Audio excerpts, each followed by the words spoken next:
The morning coffee was still steaming when Detective Michael Rodriguez received the call that would finally close a case that had haunted him for 20 years. March 8, 2023. Started like any other Tuesday at the Oakland County Sheriff's Department in Pontiac, Michigan. But by noon, the entire community would be reeling from news that nobody saw coming. The voice on the other end of the line belonged to Dr. Patricia Chen from the Michigan State Police Forensic Laboratory, and her words carried the weight of 2 decades' worth of unanswered questions. The DNA results were in, and they had a match. Rodriguez had been a rookie detective in 2003, when 22-year-old Jennifer Walsh disappeared from her apartment in Royal Oak on a frigid February evening. Back then, he'd followed senior detectives through the motions of canvassing neighborhoods, interviewing witnesses, and processing evidence with the methodical precision that major cases demand. But Jennifer's disappearance had defied every investigative technique they threw at it.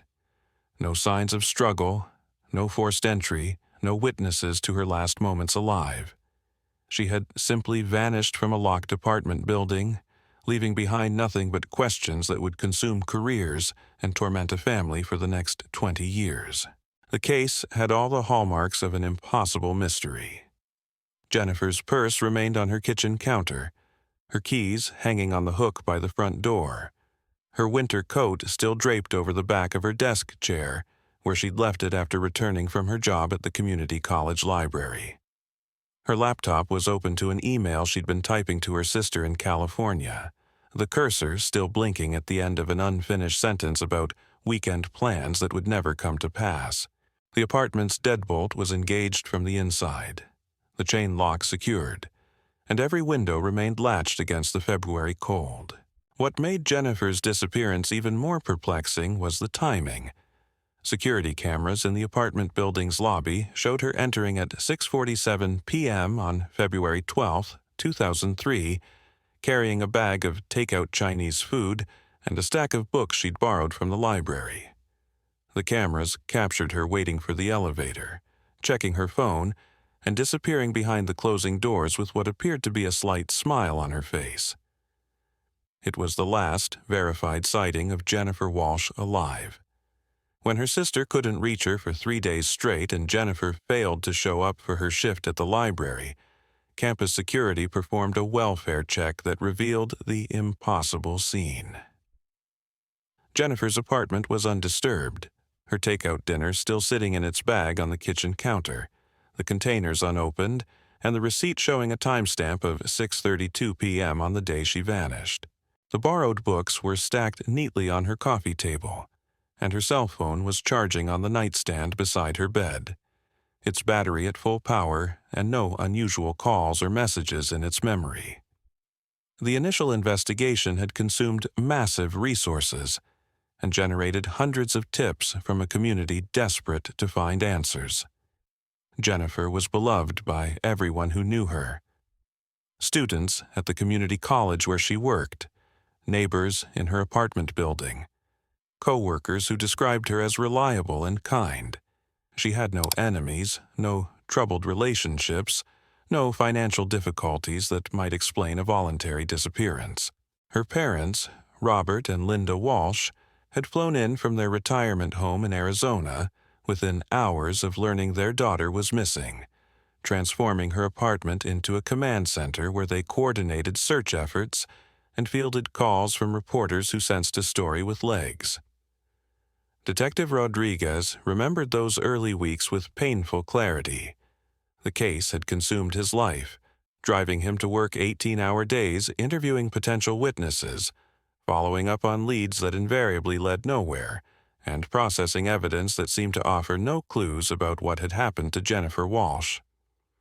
The security footage from the apartment building became his obsession. He watched those final images of Jennifer entering the lobby hundreds of times, studying her body language, her facial expression, the way she carried herself, searching for any hint that she knew danger was approaching.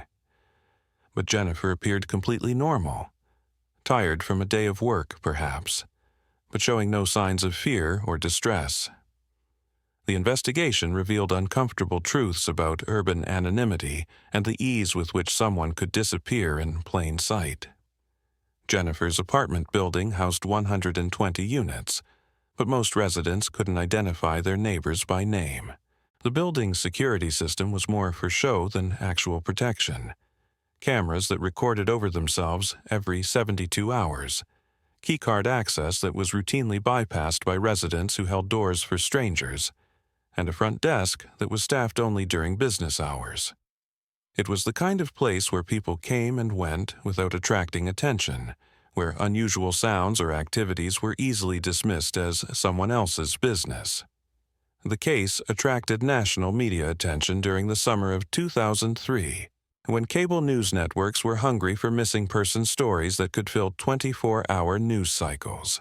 Jennifer's photograph appeared on milk cartons and missing person websites. Her story was featured on America's Most Wanted, and her parents made tearful appearances on talk shows, pleading for information that might bring their daughter home. The publicity generated thousands of tips from across the country, each requiring investigation, each raising hopes that were ultimately dashed when the leads proved false or irrelevant. Rodriguez watched the case slowly transition from active investigation to cold case status as months turned to years without significant developments. The original task force was disbanded, the media moved on to newer tragedies, and Jennifer's disappearance joined the growing collection of unsolved mysteries that fill police department filing cabinets across the country. But Rodriguez never stopped thinking about her.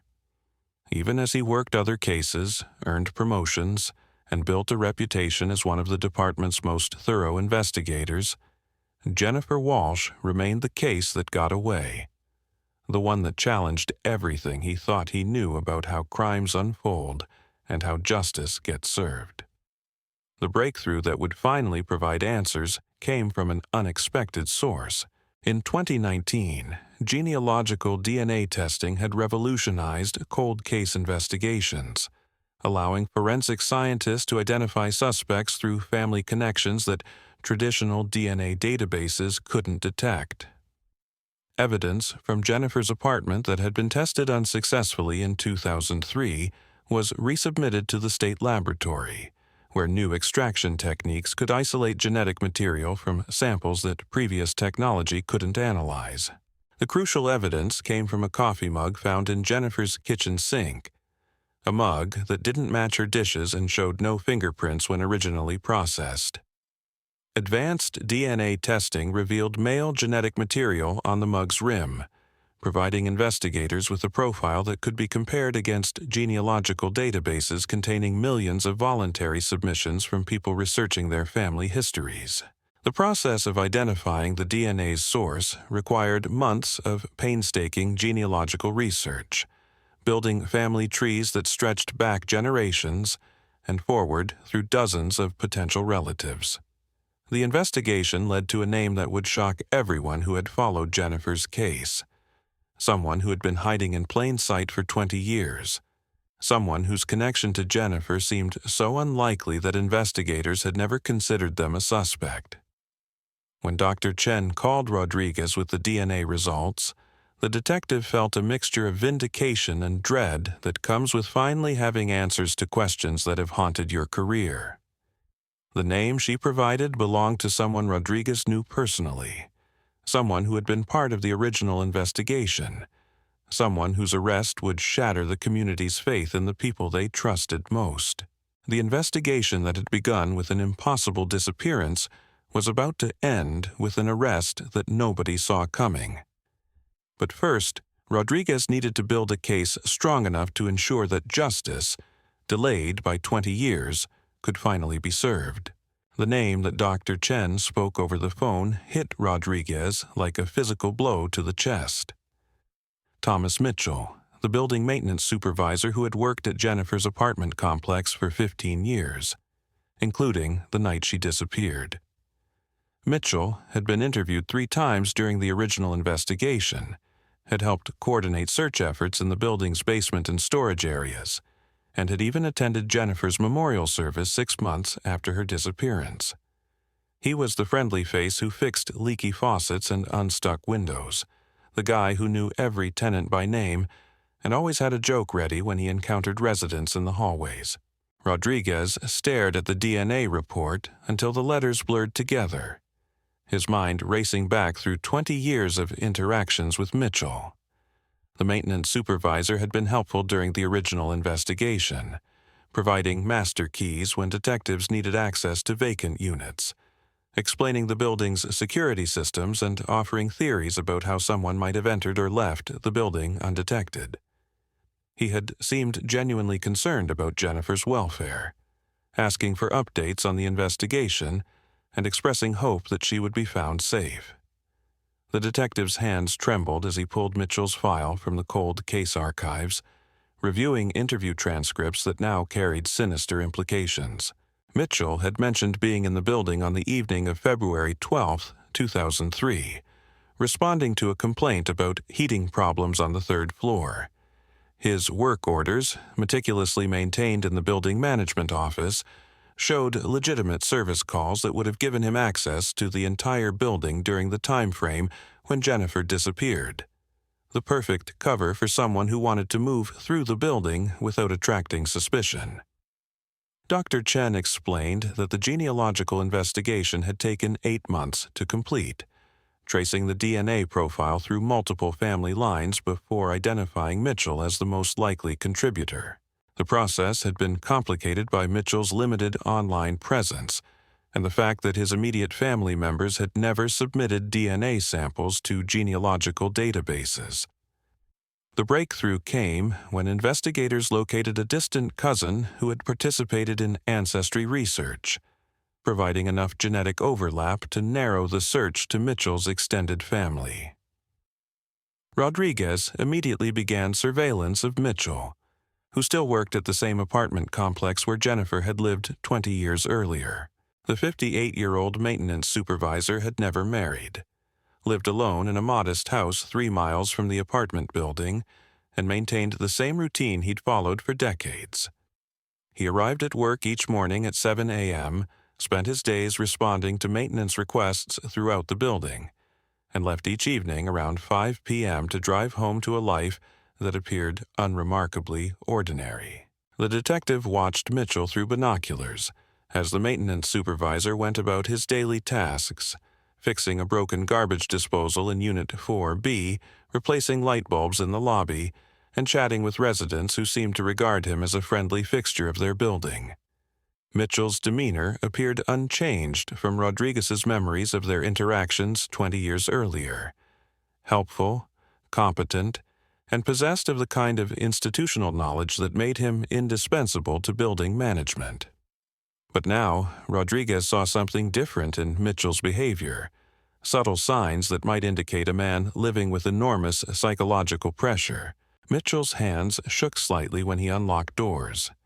His usual jokes seemed forced and mechanical, and he avoided prolonged eye contact with residents who tried to engage him in conversation. Most telling were Mitchell's lunch breaks, when he would sit alone in his maintenance office staring at newspaper clippings about Jennifer's case that he'd kept pinned to a bulletin board for 20 years. The investigation into Mitchell's background revealed a carefully constructed life that had successfully hidden dark impulses for decades. He had worked in building maintenance since the early 1990s, moving between different properties every few years, but always maintaining sterling references from supervisors who praised his reliability and professionalism.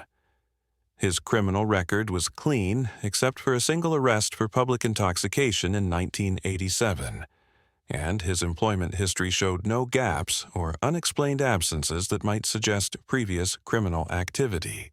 Rodriguez discovered that Mitchell had been questioned briefly during the investigations of 2 other missing person cases in Oakland County, both involving young women who had disappeared from apartment buildings where Mitchell had performed maintenance work.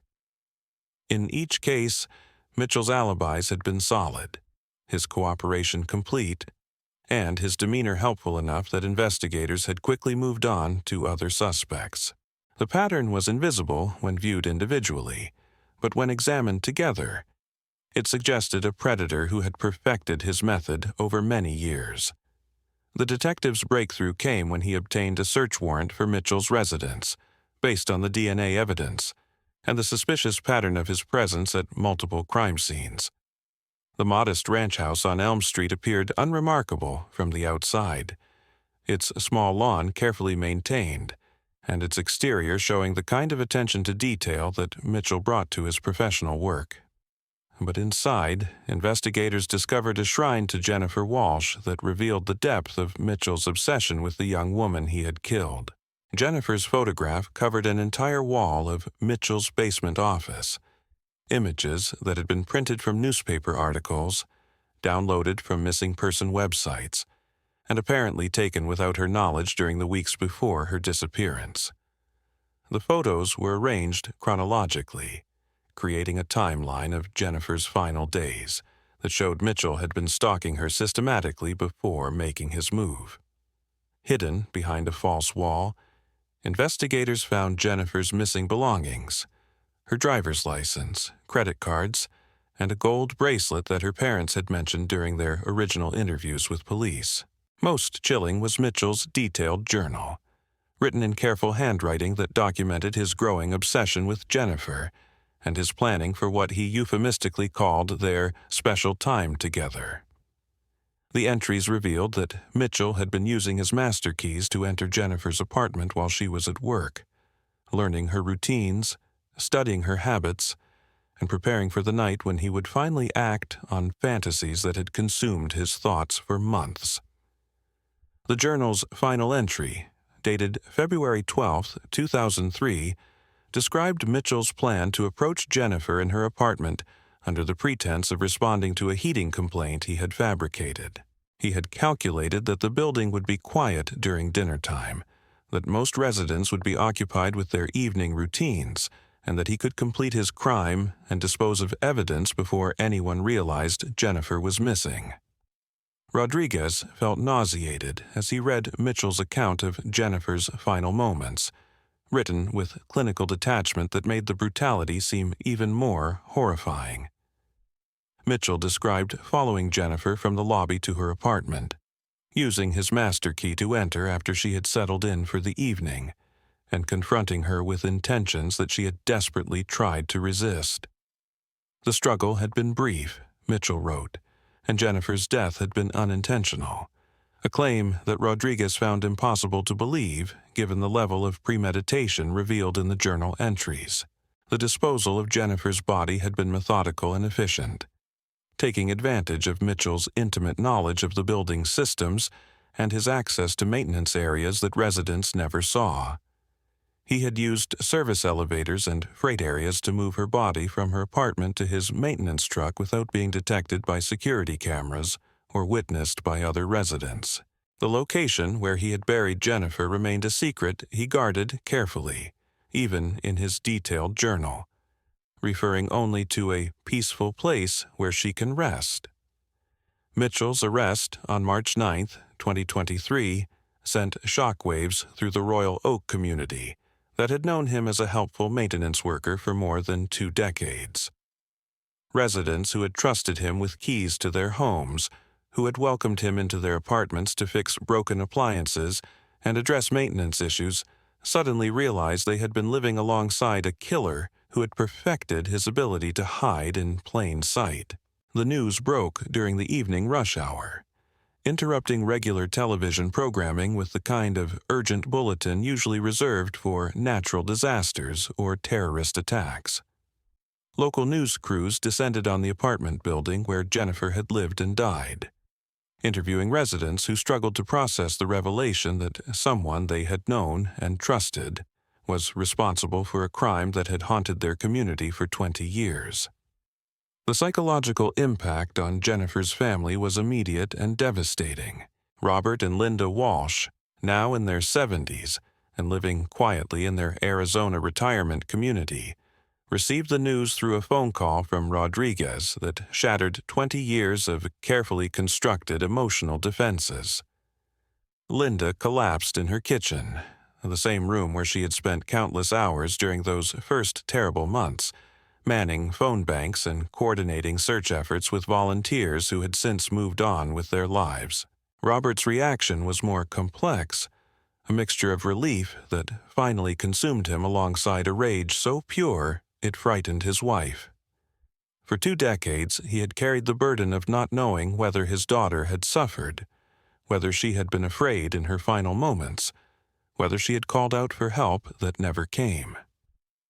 Mitchell's journal entries, which Rodriguez had summarized with clinical detachment during their phone conversation, provided answers that Robert had both craved and dreaded. Jennifer had fought back. She had been terrified, and she had died alone at the hands of someone who had violated the most basic trust between strangers sharing the same living space. The Walsh family's ordeal had been compounded by 20 years of false hopes and cruel disappointments. Every phone call from law enforcement, every news report about unidentified remains, every well-meaning tip from strangers who thought they had seen Jennifer in distant cities had reopened wounds that never fully healed. They had endured the whispered speculation that Jennifer might have chosen to disappear, the armchair psychology that suggested she had been running from some hidden trauma, and the gradual erosion of public interest as newer tragedies captured media attention. Linda had maintained Jennifer's bedroom exactly as it had been the night before her daughter disappeared, preserving textbooks and class notes from courses that would never be completed, keeping clothes that would never be worn, and dusting furniture that served no purpose except as a shrine to interrupted potential. The room had become both sanctuary and prison, a place where Linda could feel close to her daughter while being constantly reminded of everything that had been stolen from their family. The apartment building itself had become an unwitting accomplice to Mitchell's deception, its mundane architecture and anonymous atmosphere providing the perfect environment for predatory behavior to flourish undetected. The building's management company had changed hands 3 times since 2003, each new owner inheriting a property where the most notorious crime in Royal Oak's recent history had taken place. Rental agents had learned to avoid mentioning Jennifer's disappearance when showing units to prospective tenants, and current residents often discovered the building's dark history only after signing leases and moving in. Mitchell's method had been refined through years of observation and practice, perfected through interactions with hundreds of residents who never suspected that their friendly maintenance worker was studying their habits with predatory intent. He had mastered the art of institutional invisibility, becoming so familiar and trusted that residents stopped seeing him as a person with his own motivations and desires. He was simply part of the building's infrastructure, as unremarkable and necessary as the elevator or the heating system. The DNA evidence that finally exposed Mitchell represented a quantum leap in forensic science that had occurred long after the original investigation had exhausted all available techniques. In 2003, genetic analysis required substantial biological samples and could only produce results when comparing evidence directly to known suspects. The genealogical databases that ultimately identified Mitchell didn't exist until the mid-2010s, when millions of people began voluntarily submitting DNA samples to trace their ancestry and connect with distant relatives. Dr. Chen's laboratory had been working through a backlog of cold cases when Jennifer's evidence was resubmitted for analysis using extraction techniques that could isolate genetic material from increasingly smaller samples. The coffee mug that had yielded no usable evidence in 2003 contained enough DNA in 2023 to generate a profile suitable for genealogical comparison. The process that followed required months of meticulous family tree construction, tracing genetic connections across multiple generations to identify potential relatives who might lead investigators to their suspect. The genealogical investigation had been complicated by Mitchell's family history, which included adoptions, name changes, and geographic migrations that obscured direct genetic lines. The breakthrough came when investigators identified a third cousin who had submitted DNA to a genealogical database while researching her family's immigration patterns from Eastern Europe. The genetic overlap was sufficient to narrow the search to a specific family lineage, ultimately leading to Mitchell's identification as the most likely contributor to the evidence sample. Rodriguez's surveillance of Mitchell had required extraordinary patience and discretion, conducted by detectives who understood that their target possessed intimate knowledge of law enforcement procedures and might recognize standard surveillance techniques. Mitchell had been helpful during the original investigation precisely because he understood how police operated, volunteering information and assistance that had deflected suspicion while allowing him to monitor the investigation's progress. The maintenance supervisor's daily routine had remained remarkably consistent over 20 years, suggesting either genuine innocence or a psychological need to maintain normalcy that helped him manage the guilt of his secret crime. He arrived at work each morning at exactly the same time, followed predictable patterns while responding to maintenance requests, and left each evening without varying his route home. The consistency was both his greatest protection and ultimately his downfall, creating patterns that investigators could study and predict. Mitchell's house on Elm Street had been carefully chosen for its anonymity and strategic location. The modest ranch-style home sat on a quiet dead-end street where neighbors minded their own business and rarely interacted beyond polite greetings.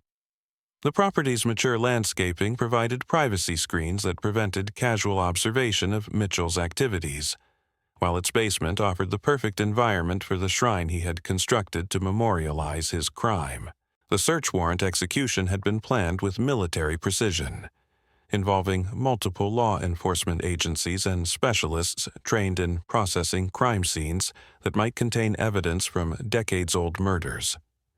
Rodriguez had prepared for the possibility that Mitchell might have claimed additional victims, and the search team included cadaver dogs and ground-penetrating radar equipment capable of detecting buried remains on the property. What investigators found inside Mitchell's basement office exceeded their worst expectations. The shrine to Jennifer Walsh covered every available wall surface, creating an environment that felt more like a serial killer's trophy room than a maintenance worker's home office. The photographs had been arranged with obsessive attention to detail, creating a timeline that revealed Mitchell had been stalking Jennifer for months before her disappearance, documenting her daily routines with the methodical precision of a professional surveillance operation. The hidden compartment behind the false wall contained evidence that had been missing from Jennifer's apartment since the night she died. Her driver's license showed signs of handling that suggested Mitchell had examined it repeatedly over the years, perhaps as a way of reliving his crime or maintaining his connection to his victim. The gold bracelet, a graduation gift from her parents that Jennifer had worn every day, bore traces of Mitchell's DNA that provided additional confirmation of his involvement in her death. Mitchell's journal represented the most damning evidence against him, documenting not just his crime, but the psychological journey that had led him to murder. The early entries, dating back to 2002, revealed his growing fascination with Jennifer, his careful study of her habits, and his gradual escalation from voyeuristic observation to active stalking. The writing showed a man who had convinced himself that his obsession represented some form of romantic connection, despite the complete absence of any legitimate relationship between them. The final entries in Mitchell's journal provided investigators with crucial details about Jennifer's final hours, information that only her killer could have known. Mitchell had documented his method of gaining access to Jennifer's apartment, his approach to confronting her, and his efforts to stage the crime scene to appear as though she had simply vanished. The clinical tone of his writing suggested a level of detachment that made his crime seem even more chilling to investigators who had spent their careers confronting human evil in its various forms. The disposal of Jennifer's body had haunted Mitchell's dreams for 20 years, though his journal entries suggested he viewed the location as sacred rather than criminal. His references to a peaceful resting place revealed a delusional mindset that transformed murder into some twisted form of devotion. Rodriguez knew that finding Jennifer's remains would be crucial for the prosecution, but Mitchell's careful avoidance of specific details in his writings suggested he understood the legal implications of revealing her burial site. The detective's interrogation strategy required delicate balance between psychological pressure and legal procedure. Mitchell had demonstrated sophisticated understanding of the police methods during the original investigation, volunteering just enough cooperation to appear helpful while deflecting suspicion from his actual involvement. 20 years of living with his secret had given him time to rehearse responses and construct defenses that might withstand initial questioning. Rodriguez arranged for Mitchell's arrest to occur during his morning routine, timing the confrontation to catch him off guard before he could destroy additional evidence or prepare alibis. The maintenance supervisor was replacing a broken light fixture in the apartment building's lobby when assist him with detectives around weapons drawn and voices commanding immediate compliance. Mitchell's reaction was telling, not the confusion or indignation that innocent people typically display when confronted by armed police, but rather a resigned acceptance that suggested he had been expecting this moment for decades. The handcuffs clicked into place as Mitchell stared at the lobby floor where he had mopped Jennifer's footprints 20 years earlier, erasing the last physical traces of her final walk home. Residents gathering in the hallway watched in stunned silence as their trusted maintenance worker was led away in custody, his familiar keyring confiscated as evidence and his access to their homes permanently revoked. The building that had been his hunting ground for 2 decades suddenly felt foreign and threatening to people who had never questioned their safety within its walls. Mitchell's booking photograph revealed a man transformed by the weight of exposure. The friendly demeanor that had made him invisible to suspicion was replaced by the hollow stare of someone whose carefully constructed identity had finally collapsed. His fingerprints, taken as routine procedure during processing, matched partial prints found on Jennifer's apartment door handle, evidence that had been insufficient for identification in 2003, but now served as additional confirmation of his presence at the crime scene. The interrogation room at the Oakland County Sheriff's Department became the stage for a psychological confrontation that Rodriguez had been rehearsing in his mind for 20 years. Mitchell sat across the metal table with the same cooperative posture he had displayed during his original interviews, but his eyes carried the haunted look of someone who no longer had secrets to protect. The detective placed Jennifer's photograph between them, the same image that had stared back at him from countless missing person flyers, now serving as silent witness to the moment when her killer would finally be held accountable. Rodriguez began with the DNA evidence, explaining how advanced forensic techniques had identified Mitchell's genetic material on the coffee mug found in Jennifer's kitchen. The maintenance supervisor listened without apparent surprise, nodding slightly as if confirming details he had always known would eventually surface.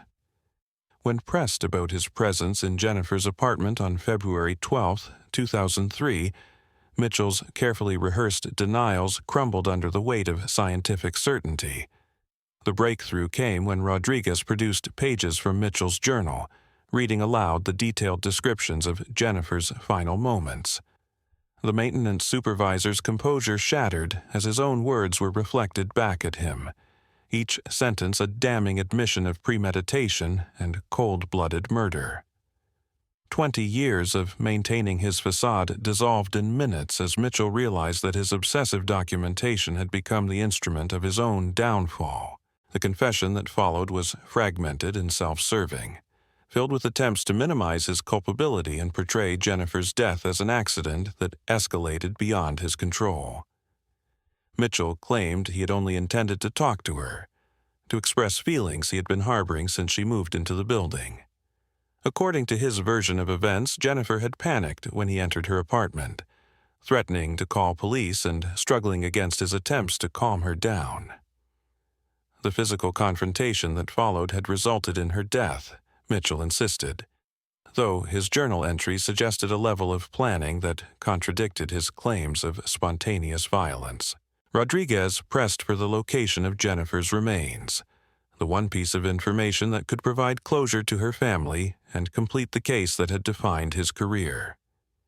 Mitchell's reluctance to reveal the burial site represented his final attempt to maintain control over the investigation, leveraging Jennifer's location as bargaining chip for potential plea negotiations. The detective understood that families of murder victims often endure additional torture when killers withhold information about their loved ones' final resting places, using the location as a psychological weapon even after their capture.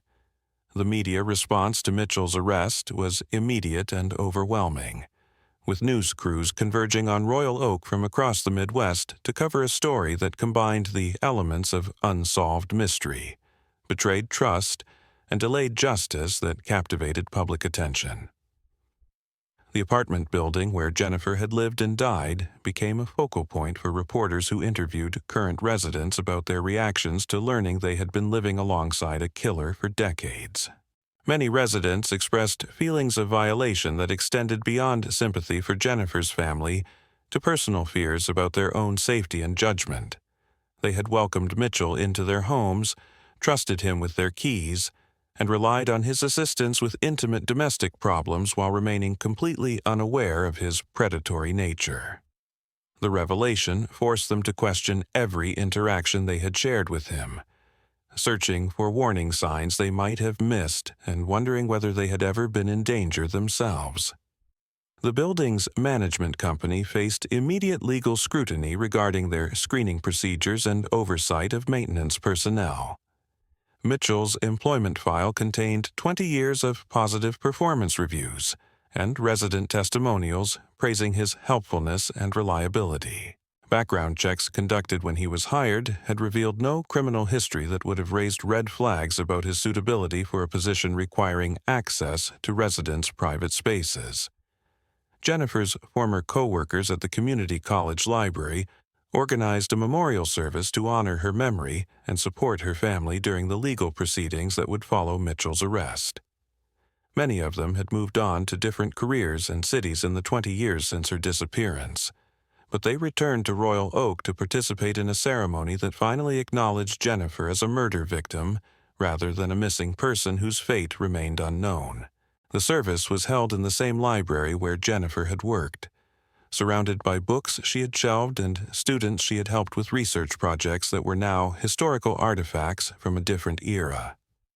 Her colleagues shared memories of her dedication to helping others find information and resources, describing someone whose professional life had been devoted to solving problems and answering questions, an irony not lost on people who understood that her own final question would remain forever unanswered. Linda Walsh's journey from Arizona to Michigan for Mitchell's arraignment represented a pilgrimage she had been preparing for without knowing it for 20 years. The airplane that carried her over landscapes where she had once imagined Jennifer might be living under an assumed name now transported her toward courtroom proceedings that would finally provide legal recognition of her daughter's death. The woman who had spent decades refusing to accept that Jennifer was gone now faced the challenge of accepting that her daughter had been murdered by someone who had attended her memorial service. Robert Walsh's health had deteriorated during the years of uncertainty, stress-related conditions that doctors attributed to the psychological toll of having a missing child. His heart condition made the flight to Michigan inadvisable, but he insisted on attending every court proceeding despite his physician's concerns. The opportunity to look Jennifer's killer in the eye represented a confrontation he had imagined countless times, but never expected to actually experience. The courtroom where Mitchell would face charges became a theater for a drama that had been building for 2 decades. Jennifer's family members occupied the front row of the gallery, their faces showing the wear of years spent hoping for answers while dreading what those answers might reveal. Behind them sat community members who had followed the case since its beginning. Residents of the apartment building where Jennifer had died and strangers drawn by media coverage of a story that embodied every parent's worst nightmare. Mitchell's defense attorney faced the nearly impossible task of crafting a strategy that could overcome DNA evidence, detailed journal confessions, and 20 years of circumstantial evidence that supported premeditation charges. The lawyer's primary options involved challenging the admissibility of evidence obtained during the search of Mitchell's residence, or negotiating a plea agreement that would spare his client from death penalty consideration in exchange for revealing Jennifer's burial location.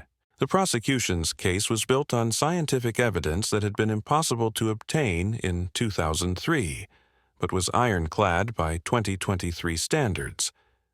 The DNA profile recovered from the coffee mug in Jennifer's kitchen matched Mitchell's genetic signature with mathematical certainty that defense attorneys would struggle to dispute.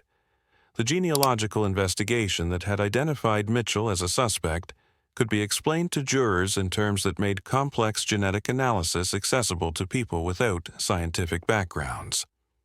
Rodriguez testified during preliminary hearings about the original investigation and the 20-year journey that had led to Mitchell's identification as Jennifer's killer. His testimony revealed the frustration of working a case where all traditional investigative techniques had failed to identify viable suspects or generate meaningful leads. The detective described the psychological toll of carrying an unsolved murder case throughout his career, knowing that somewhere in his community lived a killer who had escaped justice through careful planning and institutional invisibility. The apartment building where Jennifer had died underwent significant changes following Mitchell's arrest. New ownership installed updated security systems with digital cameras that stored footage indefinitely rather than recycling every few days. Access control systems were upgraded to prevent residents from bypassing security measures, and background check procedures for employees were expanded to include psychological evaluations and more thorough reference investigations. Current residents organized meetings to discuss their feelings about living in a building where murder had occurred and whether they felt safe remaining in their homes. Some chose to break their leases and relocate, unable to feel comfortable in spaces where Mitchell had possessed unrestricted access for decades. Others decided to stay, viewing their continued residence as a form of defiance against allowing fear to disrupt their lives. The cold case unit's success in solving Jennifer's murder provided validation for law enforcement agencies that had invested resources in updating forensic capabilities and re-examining old evidence with new technologies. Similar cases across Michigan were prioritized for DNA reanalysis, with the hope that other families might finally receive answers about loved ones who had vanished under mysterious circumstances. Dr. Chen's laboratory became a focal point for media attention regarding the role of genealogical DNA in solving cold cases. The technology that had identified Mitchell represented a revolution in forensic science that was helping to clear backlogs of unsolved crimes dating back decades. Privacy advocates raised concerns about the use of genealogical databases for law enforcement purposes, but families of murder victims argued that justice outweighed privacy considerations when identifying killers who had escaped accountability for years. The investigation into Mitchell's background revealed a pattern of behavior that extended beyond Jennifer's murder, suggesting he might have been responsible for other disappearances that had never been connected to his employment history. Detectives from multiple jurisdictions began reviewing unsolved cases involving young women who had vanished from apartment buildings where Mitchell had worked, looking for evidence that might link him to additional crimes. The psychological profile that emerged from Mitchell's journal entries and personal belongings painted a picture of someone whose outward helpfulness masked deep-seated anger toward women who rejected his advances.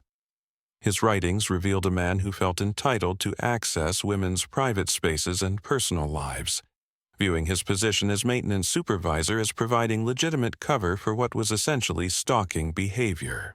The revelation that Mitchell might be connected to other disappearances sent investigators across Michigan scrambling through their cold case files with renewed urgency.